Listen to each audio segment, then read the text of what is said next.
Dal Vangelo secondo Marco.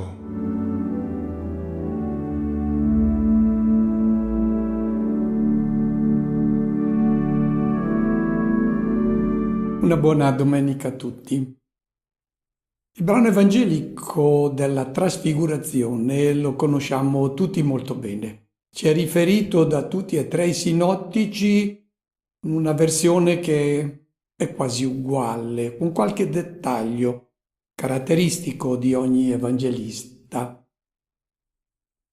E la tradizione ha collocato questo evento della trasfigurazione di Gesù sul monte Tabor, un monte che sorge isolato al centro di una fertile pianura, quella di Esdraelon. È un monte che è sempre stato coperto di lecci, carrubi, pini e fin dai tempi più remoti, 2000-3000 avanti Cristo, era considerato un monte santo. Perché? Trovandosi al centro di questa fertile pianura, veniva spontaneo per i contadini salire su questo monte per offrire sacrifici alle loro divinità affinché benedicessero i raccolti, la fecondità degli animali.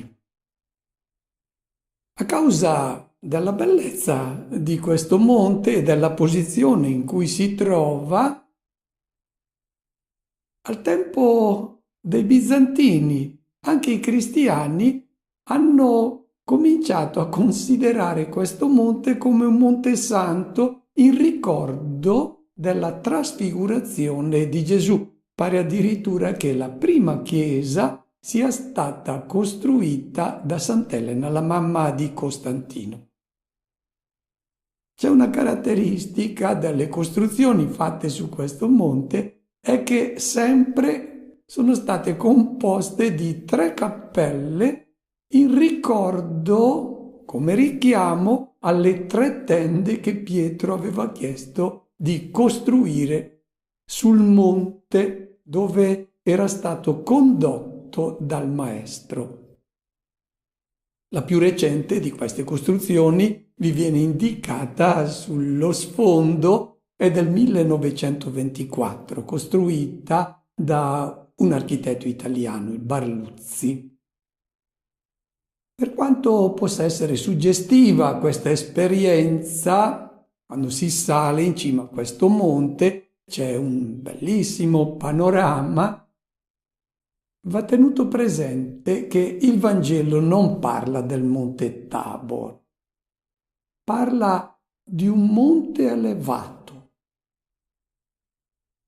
E il brano evangelico della Trasfigurazione a prima vista sembra il racconto di un fatto di cronaca, ma se lo leggiamo in questo modo, se non capiamo il linguaggio, le immagini bibliche che vengono impiegate dall'Evangelista, finiamo per non cogliere il messaggio che il brano evangelico ci vuole comunicare. Diciamolo subito, non si tratta di una pagina di cronaca, è una pagina di teologia costruita con immagini bibliche che cercheremo di decodificare per cogliere poi ciò che l'Evangelista ci vuole dire. Come mai? Tutti e 3 i sinottici ci raccontano questa esperienza spirituale che è stata fatta da un gruppo ristretto dei discepoli di Gesù. La ragione è che vogliono che ognuno di noi faccia questa esperienza della trasfigurazione di Gesù. Vogliono che anche noi vediamo ciò che loro hanno visto, meglio, che hanno cominciato a vedere. Se non vediamo la trasfigurazione del volto di Gesù, noi non riusciamo a essere suoi discepoli. È impossibile. capiremo meglio quello che sto dicendo più avanti. Prepariamoci allora a lasciarci coinvolgere in questa esperienza di fede e sentiamo come l'Evangelista Marco inizia il racconto. 6 giorni dopo, Gesù prese con sé Pietro, Giacomo e Giovanni e li condusse su un alto monte, in disparte, loro soli. Generalmente gli episodi nei Vangeli sono accostati gli uni agli altri, ma non viene detto quanto tempo passa da un episodio all'altro. Qui invece si precisa 6 giorni dopo e allora viene spontaneo chiedersi a che cosa vuol fare riferimento l'Evangelista, cos'è accaduto 6 giorni prima. Ed è importante questo riferimento. 6 giorni prima Gesù ha detto esplicitamente ai discepoli dove era diretto, quale sarebbe stato il suo destino. Loro si aspettavano un destino glorioso, un successo. Gesù invece chiarisce: non vado verso la gloria, il successo, la vittoria, vado verso la sconfitta. Sarò rifiutato dagli anziani, dai capi dei sacerdoti, dagli scribi e verrò ucciso. Ma non finirà così. E poi ha aggiunto anche: se qualcuno vuole venire dietro di me, sa che cosa lo aspetta. Io vado a donare la vita, chi mi vuole seguire deve fare la stessa scelta. Questo è accaduto 6 giorni prima. Ecco il richiamo allora dell'Evangelista. La trasfigurazione di Gesù avviene 6 giorni dopo e quindi il riferimento è proprio a questa presentazione che Gesù ha fatto del suo destino. E diciamolo subito, è proprio per capire quanto Gesù ha annunciato 6 giorni prima che bisogna fare questa esperienza della trasfigurazione. Bisogna anzitutto salire sul monte. Se si rimane in pianura, questa esperienza non la si fa. E se non si fa questa esperienza, non si avrà coraggio di seguire il Maestro nella proposta di vita che lui ha fatto 6 giorni prima. Il monte. Nel linguaggio biblico, il monte non indica un luogo materiale. Non avrebbe senso che Gesù, quando deve fare qualcosa di importante o deve comunicare un messaggio che non è quello degli uomini, ma che viene da Dio, Gesù dovesse accompagnare materialmente i suoi discepoli sul monte. No, il monte è il monte biblico. Ricordiamo Mosè, Elia, che per entrare nel pensiero di Dio, nei progetti di Dio, salgono sul monte, ma non è un monte materiale. È il momento in cui l'uomo entra in intimità con il Signore. Il momento in cui ci si lascia coinvolgere nei suoi pensieri, nel suo modo di vedere il mondo, la vita, e quindi un'esperienza spirituale che viene fatta. In pianura, se vogliamo impiegare questa immagine, in pianura le cose, gli avvenimenti sono visti in un modo molto diverso da come li vede Dio. Sono valutati a volte e spesso in un modo opposto. Ciò che per Dio è un successo, per gli uomini può essere un fallimento, e ciò che è un grande successo per gli uomini può essere una sconfitta agli occhi di Dio. Ecco, 2 modi diversi di valutare le cose. Il pensiero di Dio rappresentato dall'esperienza sul monte e il modo di ragionare e di giudicare degli uomini, quello della pianura, come pensano tutti. Ci sono due modi di considerare la vita. Uno è quello di prenderla come una merce, un tempo da consumare, un tempo nel quale bisogna cavar fuori il massimo del piacere, della soddisfazione, delle emozioni, della realizzazione personale. E direi che in pianura vengono offerti molti prodotti per realizzare questo modo di vivere, senza pensare ad altro, godersi questo tempo che abbiamo a disposizione, senza pensare nemmeno quale può essere il significato e il destino. Si vive. In pianura vengono offerte emozioni, godimenti, realizzazioni e tutte queste cose vengono date spesso anche a poco prezzo. È un modo di realizzare la vita e direi che in pianura si ragiona molte volte con questo progetto di vita riuscita. C'è un altro modo, un progetto da creare, una vita in cui si vuole costruire un qualcosa in sintonia con il pensiero di Dio, perché è l'unico modo di costruire qualcosa che rimanga, non qualcosa che venga poi spazzato via dal tempo. Gesù ha fatto la sua proposta, che non è una vita da consumare, ma una vita con un progetto grande da costruire. E non è facile da capire la sua proposta ed è ancora più difficile poi, dopo averla capita, porla in atto.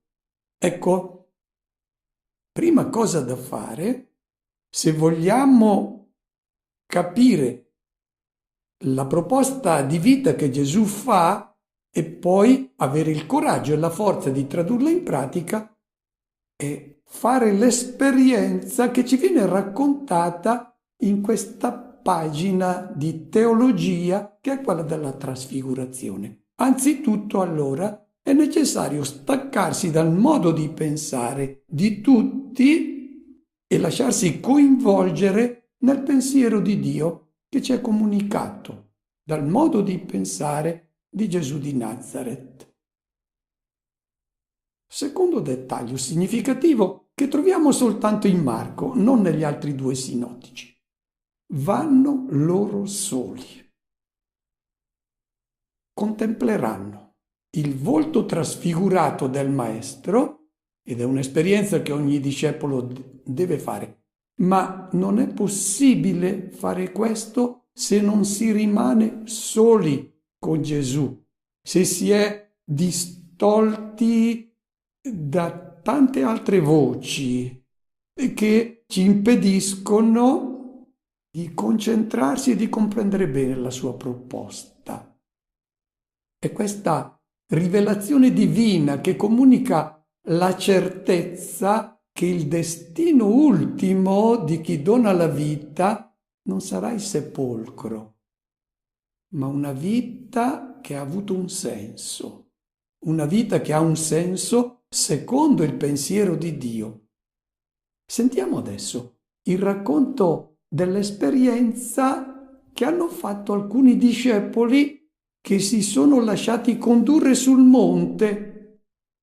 C'è stato un momento nella vita di alcuni fra i 12 che sono stati coinvolti di più nel pensiero del Maestro. Si sono lasciati accompagnare sul monte. È stato difficile certamente anche per loro staccarsi dal pensiero della pianura che avevano introitato, era diventato parte del loro modo di ragionare e di sperare. Bene, sentiamo che esperienza hanno fatto questi 3 discepoli. Gesù fu trasfigurato davanti a loro e le sue vesti divennero splendenti, bianchissime. Nessun lavandaio sulla terra potrebbe renderle così bianche. vediamo di capire bene in che consiste questa esperienza della trasfigurazione di Gesù, un'esperienza che è molto importante che ognuno di noi faccia. E per capirla dobbiamo rifarci proprio al verbo greco che viene impiegato dall'Evangelista, metamorfose, cioè Gesù ha subito una metamorfosi. Sappiamo tutti che cos'è la metamorfosi. Il bruco è brutto, non attira il nostro sguardo, le nostre attenzioni, ma a un certo punto c'è una metamorfosi, è una farfalla. Viene impiegato proprio questo verbo dall'Evangelista. Perché?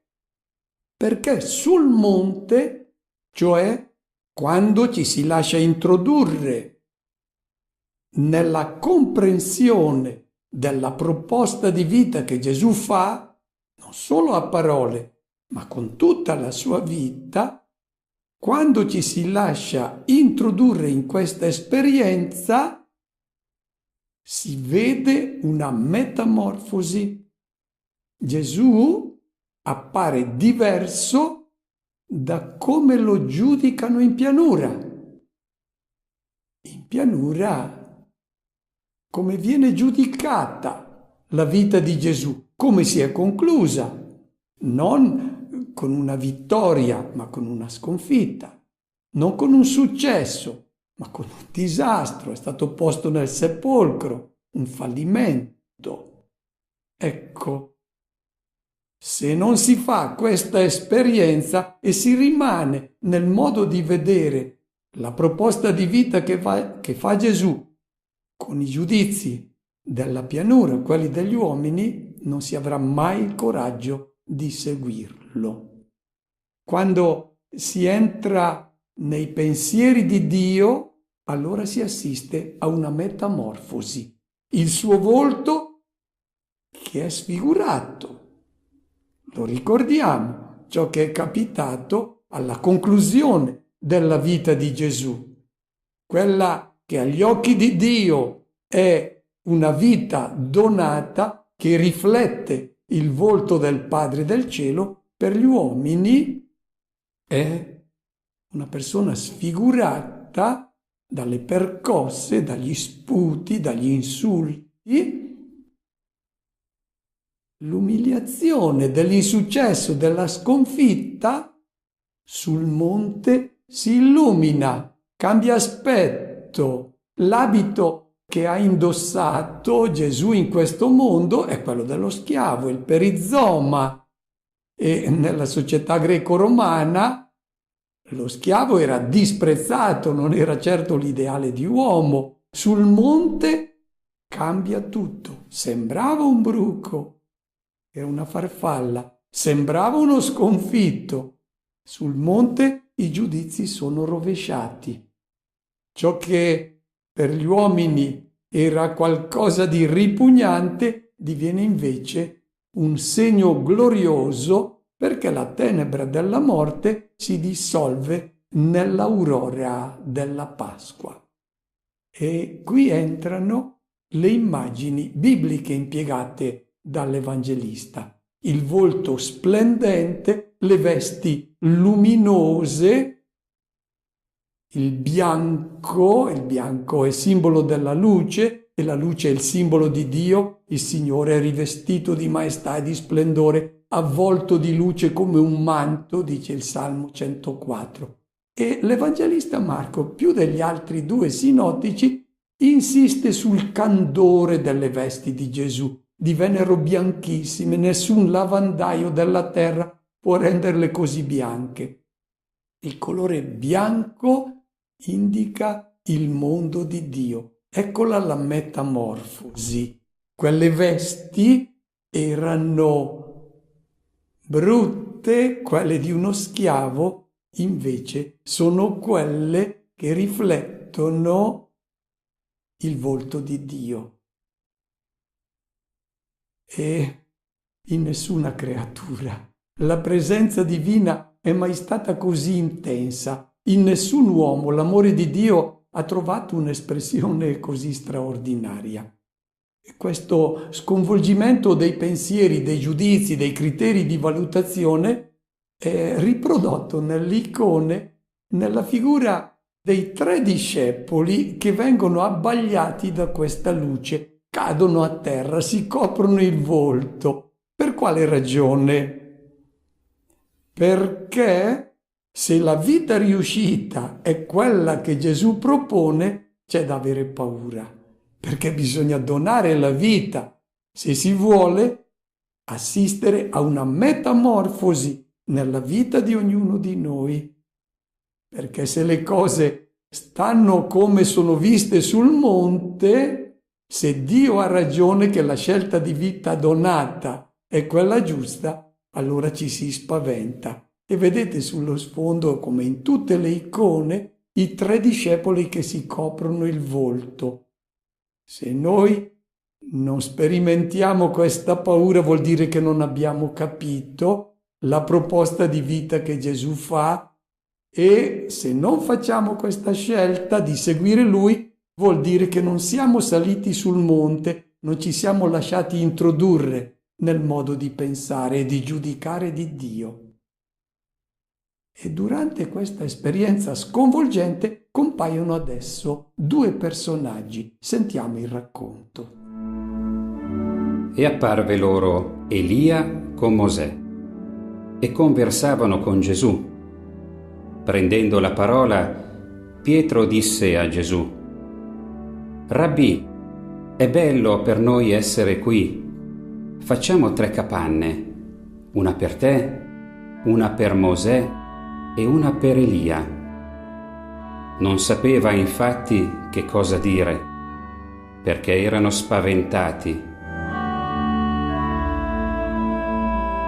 Abbiamo detto all'inizio che quei 6 giorni dopo facevano riferimento a ciò che Gesù aveva detto riguardo al suo destino. E ricordiamo anche che fin dal primo annuncio che Gesù ha fatto del dono della vita che lo aspettava, Pietro aveva reagito, perché ragionava secondo gli uomini e aveva rifiutato questa proposta proprio rifacendosi a ciò che aveva appreso nelle sinagoghe dall'insegnamento dei rabbini che interpretavano le scritture. E difatti Pietro aveva la sua parte di ragione.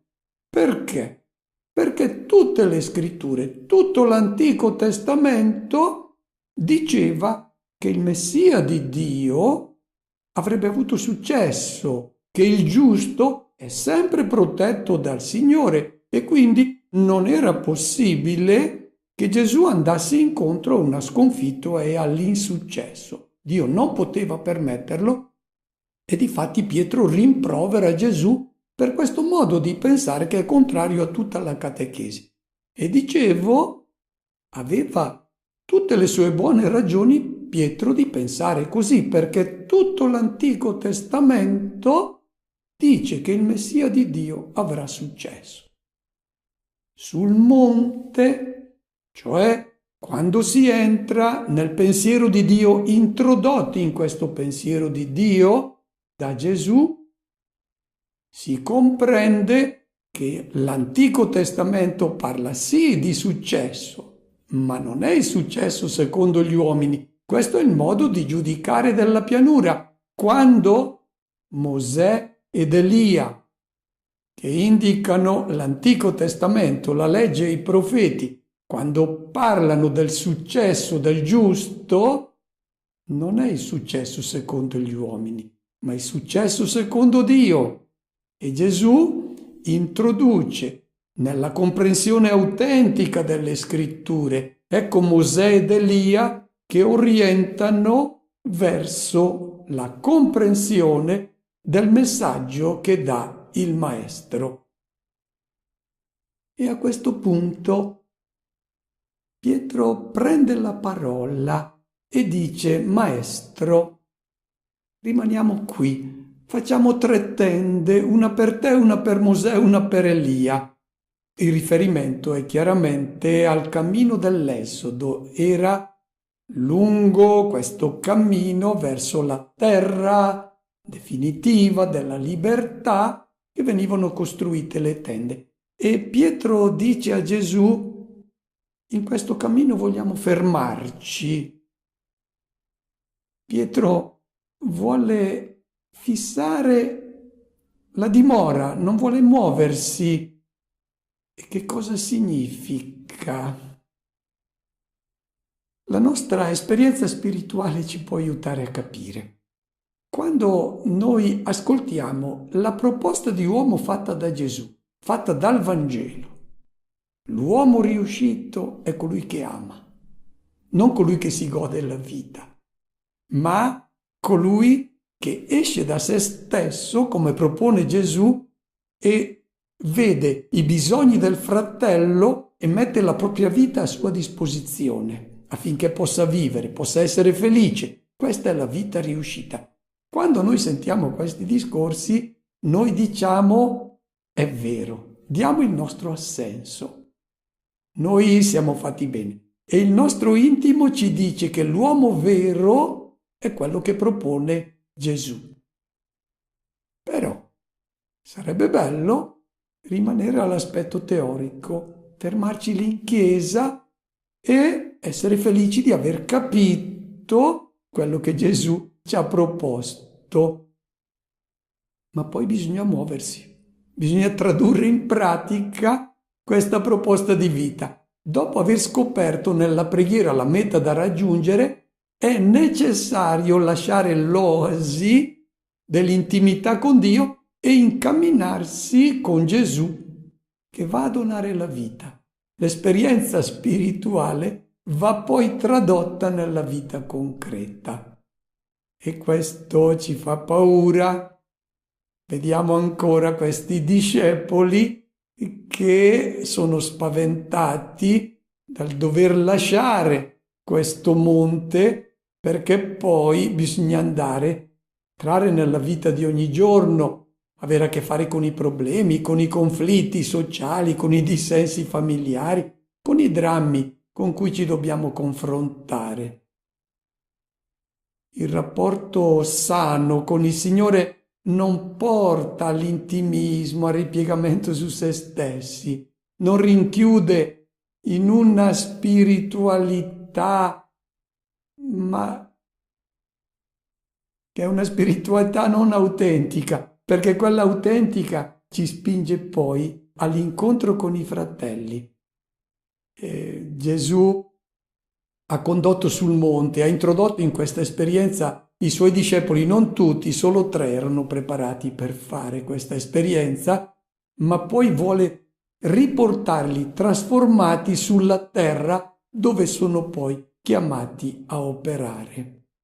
Ed ecco, ora la voce del cielo che chiarisce il significato dell'esperienza che hanno fatto.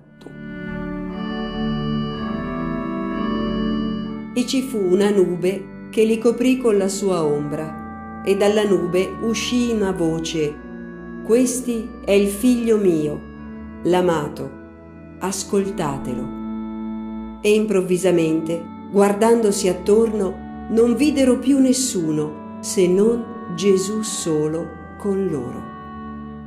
Mentre scendevano dal monte, ordinò loro di non raccontare ad alcuno ciò che avevano visto, se non dopo che il Figlio dell'uomo fosse risorto dai morti. Ed essi tennero fra loro la cosa, chiedendosi che cosa volesse dire risorgere dai morti. Vengono adesso presentate 3 immagini che vogliamo decodificare e che ci aiutano a capire il significato profondo di questa pagina di teologia. La nube, anzitutto. Tutti i popoli dell'antichità ritenevano che l'incontro con la divinità doveva avvenire in un luogo elevato, su un monte, e il Signore scendeva su questo monte per incontrare gli uomini e questo incontro avveniva soprattutto quando la cima del monte era avvolta di nube.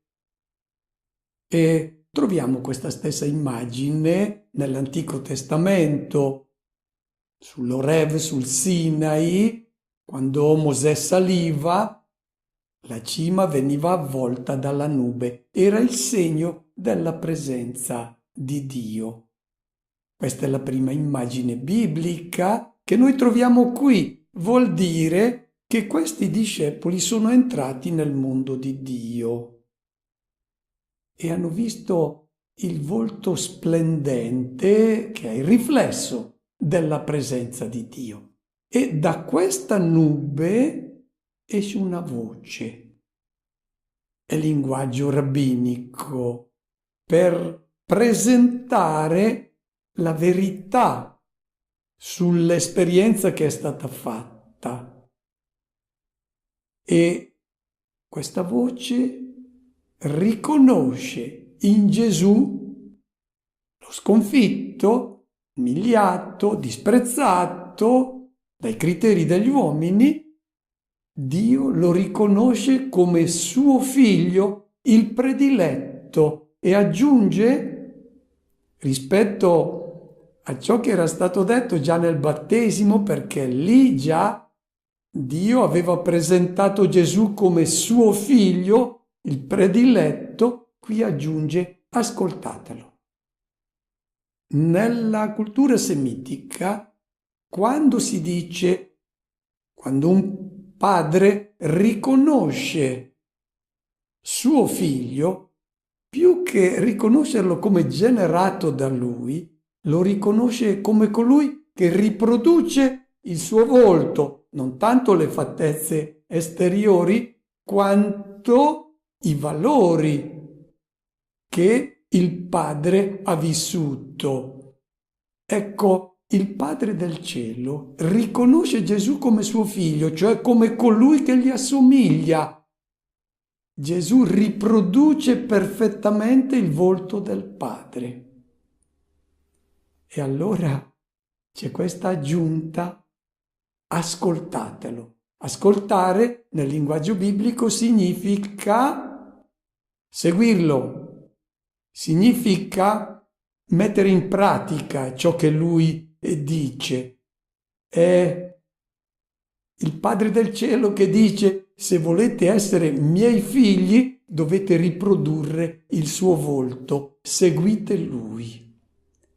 E i discepoli adesso scendono dal monte. Li abbiamo visti salire per fare questa esperienza, per essere introdotti in questa metamorfosi, quindi rendersi conto che Dio giudica una vita in un modo molto diverso da come la giudicano gli uomini, e adesso è necessario scendere per mettere in pratica ciò che si è visto sul monte. È l'esperienza che anche noi facciamo quando il brano evangelico alla domenica ci introduce nel pensiero di Dio. Poi dopo dobbiamo scendere dal monte, dobbiamo uscire per mettere in pratica una vita come ci è stata presentata nel Vangelo. La raccomandazione che Gesù fa ai discepoli dice: non parlate di questa esperienza prima che tutto sia accaduto. E noi oggi abbiamo visto come è andata a finire la vita di Gesù, abbiamo visto questa vita donata, abbiamo visto la Pasqua, quindi la vita riuscita secondo Dio, ma per i tre ancora questa esperienza non era stata fatta, e allora Gesù raccomanda a questi discepoli: aspettate l'esperienza della Pasqua prima di parlare, perché ora avete intuito qualcosa, ma non avete ancora capito tutto. Auguro a tutti una buona domenica e una buona settimana.